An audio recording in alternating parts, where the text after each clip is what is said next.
Well, hey everybody, welcome back to the channel. My name is Kay, and today we're talking about Lord of the Rings. It was recently announced that Stephen Colbert, his son, and someone who has worked on Lord of the Rings properties before, will be making a new film adaptation. I don't have any notes written for this. I'm just going to talk off the cuff. I, I don't know what to say. I don't trust Hollywood with adaptations anymore. They don't know what they're doing. Yes, One Piece has been lightning in a bottle for 2 straight seasons, but they have a bad habit of just not doing justice to anything that they touch. The first 3 Lord of the Rings movies are incredible. The extended editions are beyond anything we could have hoped for as fans of the series. They're so much fun. They're great to watch. They're an annual watch. You can't not do it. And now Stephen Colbert is going to write it. So we do know that Stephen Colbert has professed a love of Lord of the Rings, and he's done panels and other things. And that's kind of the problem. I don't know Stephen Colbert's how much he knows the lore. I know I've seen clips of him talking about deeper stuff, but this guy not only interviewed the people who did that abomination known as Rings of Power, but he seems to have endorsed it. How on earth Rings of Power is on season 3 is beyond me. Who is watching this? Okay, and I get it. Not everybody is a hardcore Tolkien fan. Not everybody is watching this the same way that someone who's read the books is going to. The problem is I don't even know people who've never touched the books who enjoy this show. I've talked to a few people who've seen it, and it just takes a few moments to realize you didn't care anything about the story. You just liked how some of the stuff looked. Even then, there are problems with how the Mount Doom is created and all of that.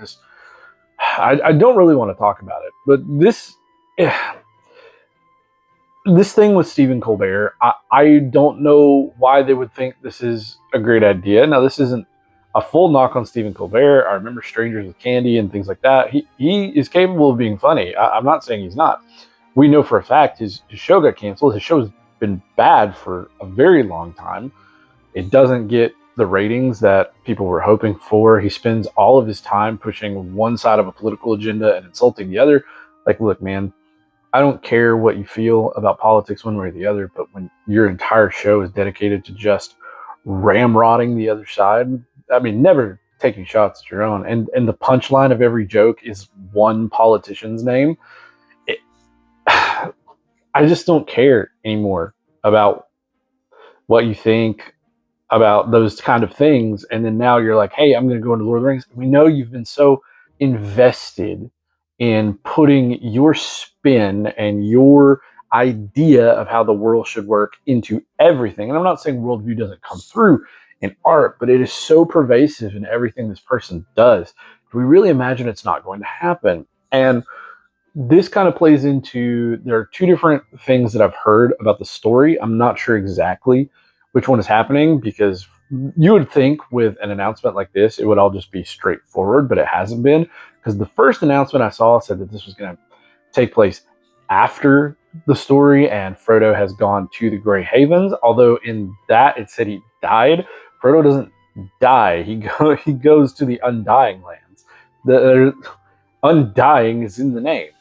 But we have that out there, and it says, I believe it says 14 years after the story, and then one of Sam's daughters is investigating a secret that would have kept the War of the Ring from being successful, which is really odd. We don't have any record of any of this. I don't know where you would get any of this story. But then what I've also heard, and I believe this is in the announcement that was made, is this is covering the stories from the book from the Barrow-wights and Tom Bombadil and Goldberry, characters that we just don't meet in the adaptations that were made in the early 2000s.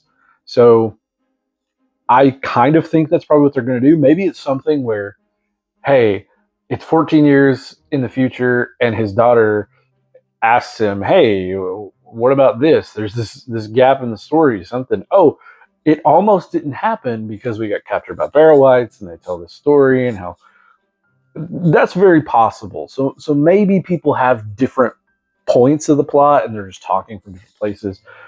But I'm not sure how you really do this, because it sounds like nothing official has been made, but we've seen, constant pictures and videos of the original 4 actors who played the main hobbits basically together, and so the hint is there that they're going to be back to play the story.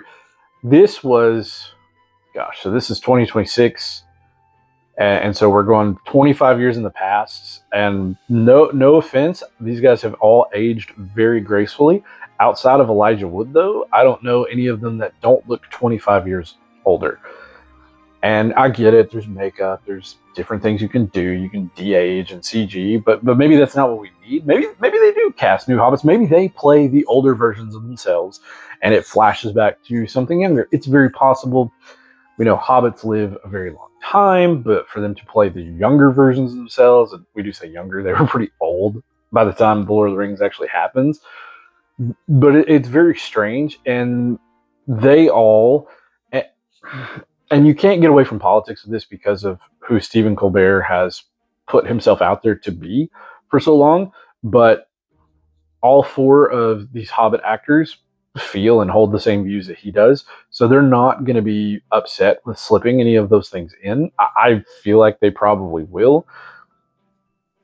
Lord of the Rings doesn't need our modern problems or perspectives, and problems really aren't new problems, and I mean real problems, not made up fake problems like a lot of the stuff that people say today. But the problems and things of the past tend to be the same problems we have. Maybe they present themselves in new ways and new functionalities with technology changes and culture changes, but for the most part, there is nothing about Lord of the Rings that needs to be quote unquote updated for the modern audience. It already is a good story on its own. I don't trust these people to do it. I don't trust any studio. I don't trust people who have signed off on Rings of Power. I don't trust anybody who has put themselves so much and their agenda so much into everything they've done for so long to not take Tolkien's work and fill it with something. And you think, well, wasn't that what Peter Jackson did? He basically said, we need to make this as much Tolkien as possible. It needs to be his vision, his story. Yes, and that's what makes the first 3 movies work great. Then you get the Hobbit trilogy. In the Hobbit trilogy, there are moments. It does have moments. I'm not saying it doesn't. There are great moments in that trilogy that make you go, wow, this is The Hobbit. But it was far too long, stretched over 3 films.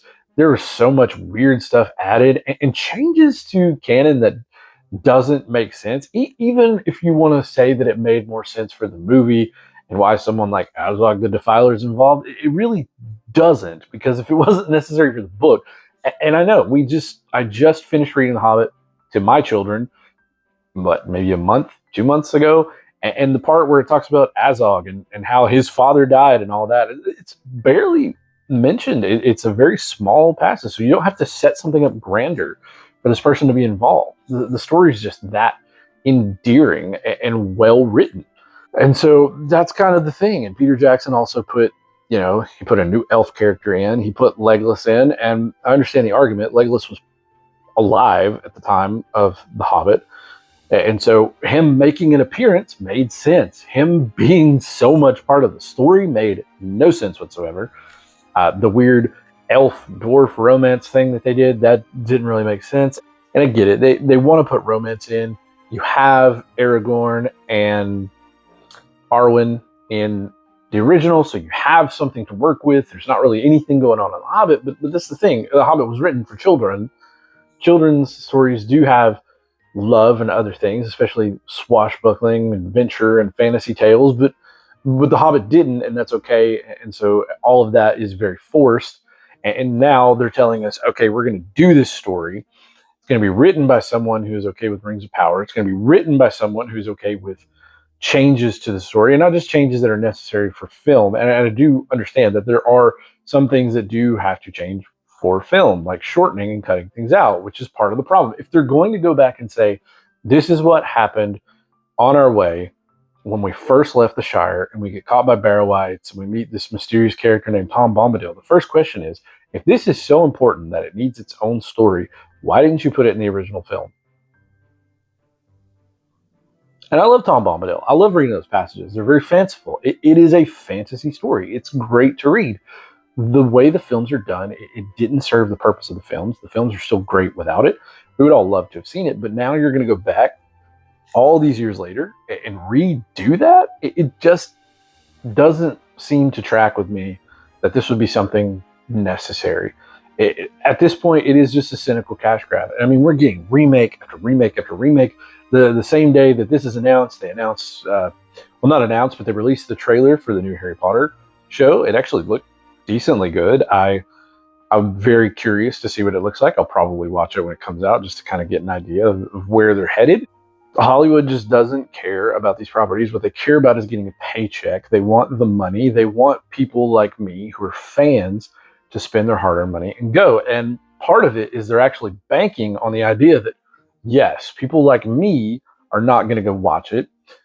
People like me are going to see it unless like we get a trailer and everything just blows me out of the water. I mean, I would love nothing more than to look back on this video, make a heaping plate full of crow, and eat it deliciously. It would be wonderful. I don't think that's going to happen.